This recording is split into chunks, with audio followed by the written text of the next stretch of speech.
ایک دن لوڈنگ کرتے ہوئے اچانک میری کمر میں سے شدید قسم کا درد نکلنے لگا۔ وہ درد اس قدر میری جان پر بھاری تھا جسے میں لفظوں میں بیان نہیں کر سکتا۔ آپ یوں کہہ لیں کہ اس درد نے میری کمر توڑ دی تھی اور میں کوئی وزنی چیز اٹھا نہیں پاتا تھا۔ پھر بعد میں ٹوکری میں پھل فروٹ فروخت کرتے میری کنڈکٹری شروع ہو گئی۔ استادوں اور ڈرائیور حضرات سے گالیاں اور مار کھا کر جوان ہوا اور پھر کسی کا رکشہ چلانا شروع کیا، پیسے اکٹھے کرنا شروع کیے، کمیٹی ڈالی اور قسطوں پر اپنا رکشہ لے لیا۔ اس کی قسطیں ختم ہوئی تو مزید 2 رکشے لے لیے، وہ بھی قسطوں پر، اور بھائیوں کو سبزی منڈی سے ہٹا کر اپنے ساتھ کام پر لے لیا۔ تینوں مل کر کمانے لگے۔ والدہ سے سلائی مشین چھڑوائی، چھوٹے بھائی کو سکول پڑھایا، جو ہم نہ بن سکے پڑھا لکھا انسان بنانے کی اسے کوشش کی۔ بھائی نے MBA کر لیا اور بینک میں ایک اچھی جاب ملی، اور یہ الگ بات ہے کہ اس نے ہم سب کو بتائے بنا ہی اپنی من مرضی سے ایک دن مینیجر سے شادی کر لی اور ہم سے الگ ہو گیا۔ اس بات کا ہمیں بہت افسوس ہوا۔ چند دن گھر کا ماحول بھی بہت خراب رہا، لیکن ایک دن وہ اپنی بیگم کے ساتھ گاڑی میں جا رہا تھا تو گاڑی خراب ہو گئی۔ اس نے رکشے والے کو روکا، میں نے اپنا منہ کپڑے سے ڈھانپ لیا۔ وہ اپنی بیگم کے ساتھ میرے رکشے میں سوار ہوا۔ وہ جان چکا تھا کہ رکشہ میں ہی چلا رہا ہوں، کیونکہ نہ چاہتے ہوئے بھی چھوٹے بھائی کو دیکھ کر میری آنکھوں سے آنسو جاری ہو گئے، مگر اس نے پھر بھی اپنی بیوی کے خوف کی وجہ سے مجھ سے بات تک نہ کی۔ 6 ماہ بعد اس کی صورت دیکھنے کو ملی تھی۔ ہم تینوں ہی رکشہ چلاتے ہیں، اسی کمائی سے ہم نے 2 بہنوں کی شادی بھی کی ہے۔ میرے 3 رکشے مزید ہیں جو میں نے کرائے پر دے رکھے ہیں۔ ایک ٹاؤن میں اپنا ایک چھوٹا سا گھر بھی لے لیا۔ والدہ نے اپنی پسند سے میری شادی کی۔ ہم سب بھائی اکٹھے رہتے ہیں۔ ہم نے ایک پلاٹ خرید کر رکھا ہے اور ایک اور گھر بنانے کا ارادہ ہے، اور 2 سالوں میں دوسرے بھائی کی شادی کا ارادہ ہے۔ میں نے اس سے کہا کہ اگر یہ بھائی بھی شادی کرانے کے بعد الگ ہو گیا اور پہلے تمہارے بینک والے بھائی کی طرح شکل دکھانے سے بھی گیا تو کیا بنے گا؟ میں اس کا جواب سننے کے لیے بہت زیادہ غور طلب نگاہوں سے اس کے چہرے کو دیکھ رہا تھا۔ اس کے ہونٹوں پر ہلکی سی مسکراہٹ آئی اور کہنے لگا، صاحب یہ تو قسمت کا کھیل ہے، جب تک اکٹھا ساتھ لکھا ہے تب تک تو زندگی کو محبتوں کے رحم و کرم پر جئیں، اور جب ساتھ دینے والی مالا ٹوٹ جائے گی تو یہ وقت مرہم رکھ دے گا۔ میں نے اس بارے میں کبھی نہیں سوچا، کیونکہ والدہ ساتھ رہتی ہیں، اس لیے ان کی دعائیں ہر وقت ہمارے ساتھ ہیں۔ اس لیے امید ہے کہ اگلے 2 سالوں میں گھر اور بھائی کی شادی دونوں کام ہو جائیں گے۔ یہ سب ماں کی دعا کا نتیجہ نہ سمجھو تو اور کیا سمجھو۔ میرا باقی کا تمام سفر خاموشی میں کٹا، مگر میں دل ہی دل میں سوچ رہا تھا کہ مجھے اپنی والدہ کی دعا کے باعث جتنا اوپر والے یعنی اللہ تعالیٰ نے بغیر محنت عطا کیا ہے، اس کے بارے میں نے کبھی سوچا نہیں، اور نہ ہی کبھی اللہ تعالیٰ کا شکریہ ادا کیا۔ اپنے ناشکرے پن پر بہت شرمندہ ہوا اور اللہ تعالیٰ سے معافی مانگی۔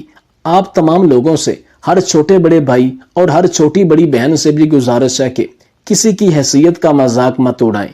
کیا پتہ اس نے اس مقام تک پہنچنے کے لیے اپنی ہڈیاں تک گال دی ہوں۔ درد دل کے واسطے پیدا کیا انسان کو، ورنہ طاعت کے لیے کچھ کم نہ تھے کروبیاں۔